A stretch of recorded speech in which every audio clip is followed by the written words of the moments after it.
So all that said, with some idea of what the spiritual attributes are, the next question is, what about destiny specifically? And JC asks, I've always been at a loss of how to handle destiny in play. It's never come up in the games I've played. Do I, as the player or Seneskull, the GM, determine the outcome of a destiny and use techniques like illusionism or intuitive continuity to preserve this ending? Is there another way that honors destiny without undermining an emergent story? Is the concept of destiny incompatible with an emergent story? The game's rules are actually pretty interesting in this regard, and Jake's history of play is also interesting in this regard. So it's a complicated set of things to talk about. Now, I was there for the whole thing. This is all eyewitness and participatory as an account. So first, when I first met Jake and Destiny came up in a game that we were playing, basically, yes, he just railroaded an ending in that was entertaining as hell, that so a particular character met a particular, stated destiny. I mean, Jake pulled in a bunch of arbitrary, then this happens, then this happens, then this happens. Okay, so it ends up that, there you are. But that's not the way the rules textually read, and it's not the way Jake started playing once he really settled in and started, appreciating what he had actually made, which was a big push of mine, which was, look, you've got a bunch of great stuff here.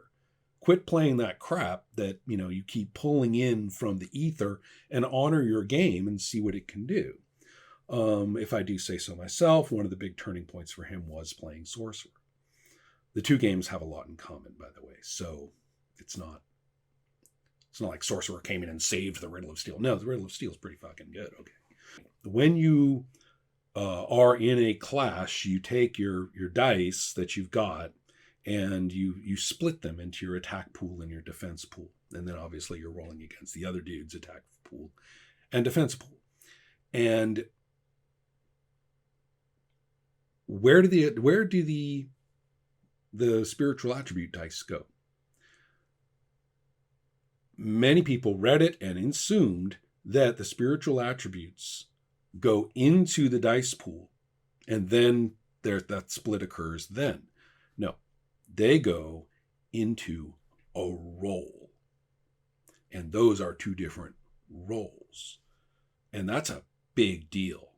That means that you've got a lot more dice at work here than you thought. This was not widely appreciated. That spiritual attributes were brutally effective.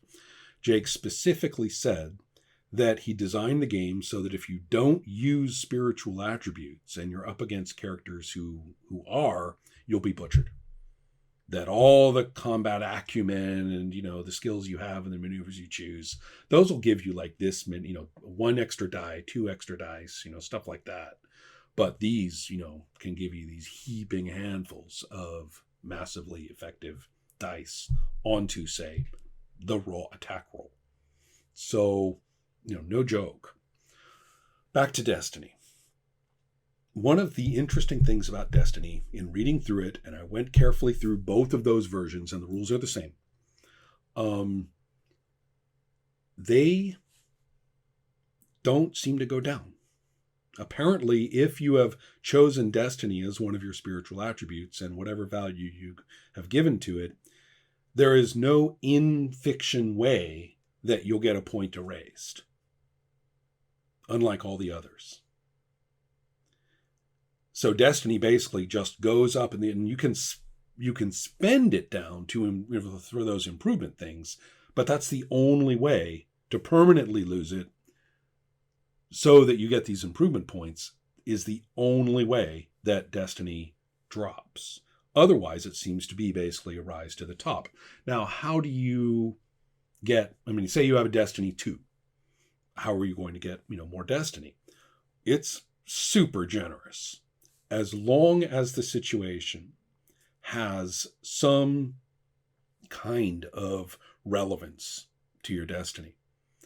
whether it seems to be, and this is important, in defiance of it, to be going a different way, or whether it is, I mean, like actively a different way, or if it is, seems, down that road, you increase by a point. If you struggle against your destiny, it doesn't matter. In those situations, however your character acts, as long as they're talking about it, right? As long as they're thinking about, oh no, this is where it seems I'm headed. Shall I, fight against it? Shall I embrace it? That's what I want. Either way is fine. That won't lose you a point. So it's not like conscience, where if you do something shitty, then you'll lose a point off of your conscience spiritual attribute, and it's just gone. No, that doesn't happen with destiny. So that's really generous, and it really embraces the idea of the fate as a, as a feature of the character's life, rather than merely something that they want to do. You can hate your destiny, and that's fine. Play's just the same. Now, does play have to get there? And I went through a fair amount of the text here thinking about this, and I was thinking about what Jake and I used to talk about with this. This is 20 years ago. And the answer is no. It is there as a looming, threat or promise. Do you actually have to get there at all for yay or nay? No. If it does, I guess that's one thing, and the text is kind of silent about that. So, choose your poison, whatever you want to do. If the character, wins the throne of, the Golden Kingdom or something, that's okay. But it's not mandated that they have to get there. And knowing Jake and knowing the way that he played, particularly from 2003 onward, jerry-rigging play so that we say, oh, look, the destiny was fulfilled. How coincidental.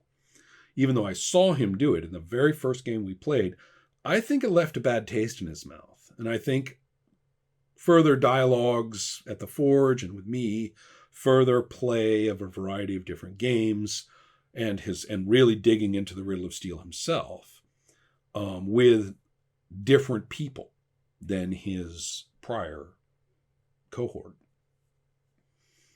really made it clear that he was no longer into telling people how their character's story is supposed to turn out. So the idea of the destiny as this, looming element that either, and it's a little vague as to whether anyone in the fiction knows this or whether that's important. I mean, does somebody say, your destiny is this, or do you swear, my destiny shall be this, or whatever?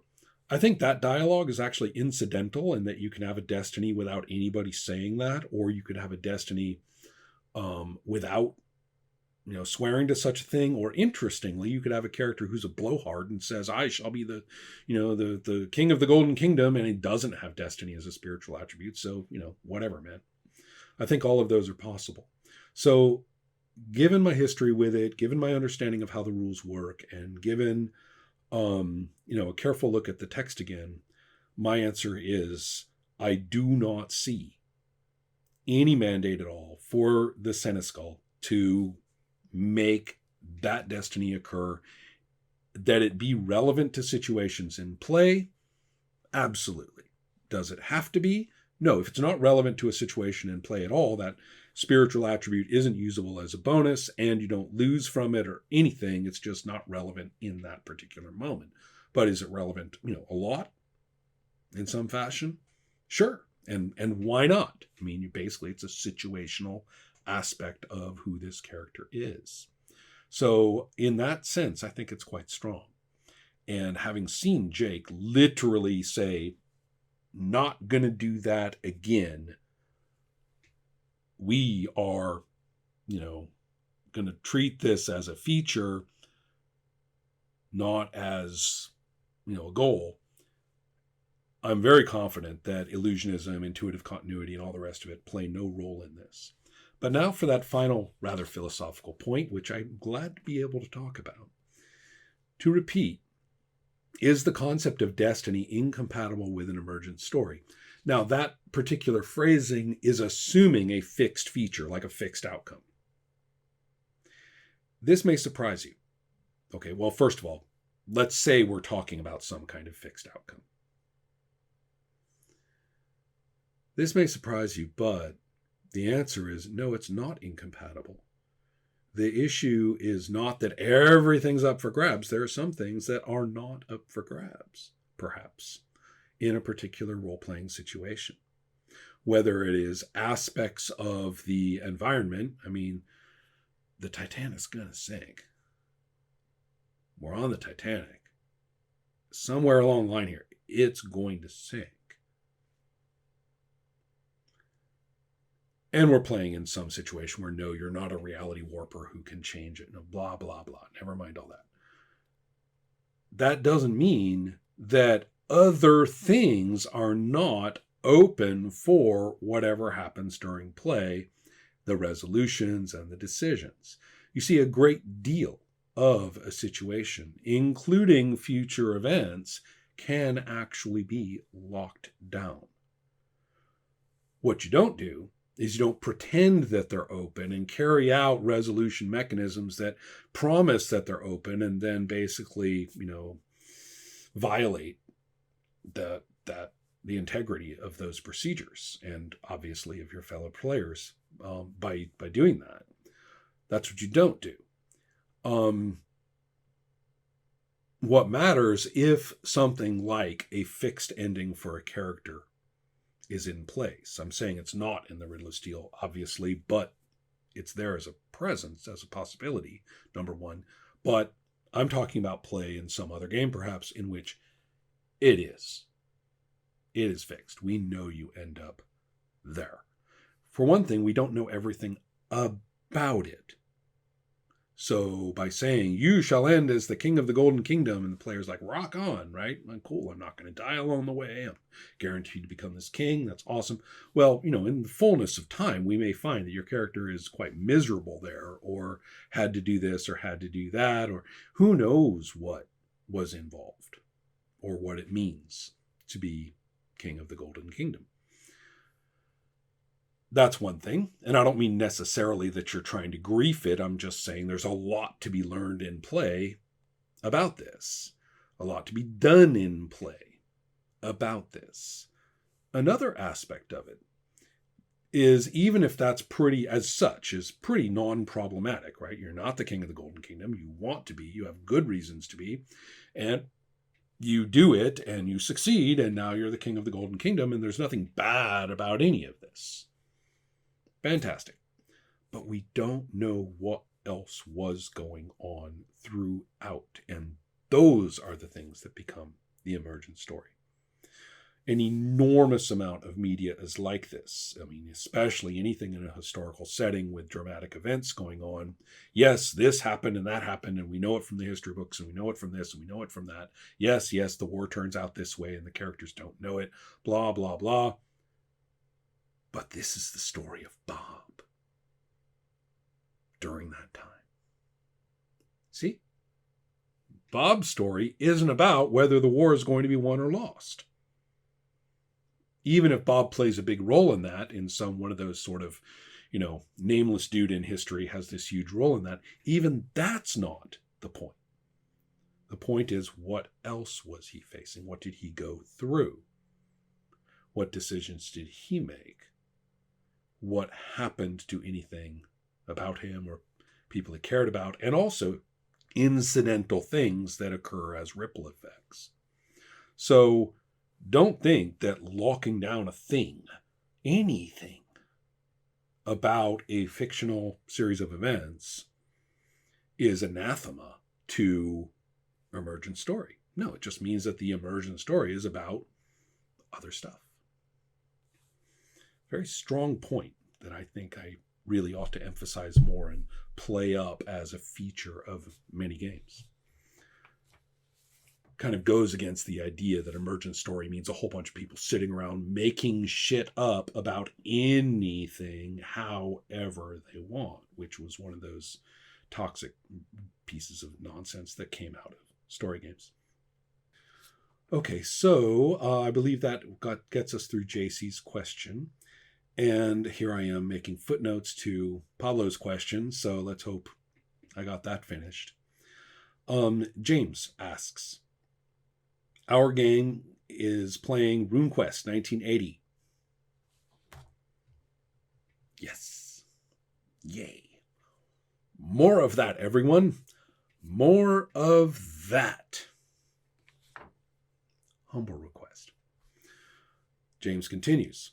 One thing I noticed in the rules text is that there never seems to be a fiction-based adjustment to one's percentages.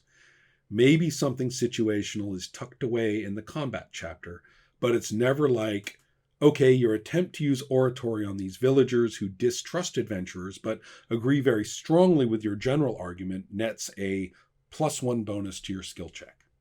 So he's talking about spitballed situational bonuses. One imagines penalties as well. He implies that based on exactly what was said or exactly how something was handled. Sure, you've got an oratory of 60%, but given what you said, okay, that's minus 15%. You're at 45%. But there's nothing like that in the textual rules. He's absolutely right. So his first question. Did most groups in RuneQuest play with these fiction-based modifiers, at least to your knowledge? That's an easy one to answer because I have no knowledge. I did not play with dedicated RuneQuest groups in 1980 and just after. I've played a hell of a lot of that game, and I was deep into perusing it and thinking about it and trying to understand it, but I did not actually play, so I don't know basically the culture of playing that version of RuneQuest. And most people I know who played RuneQuest in the 80s were working off the Avalon Hill publication anyway, which is rather different.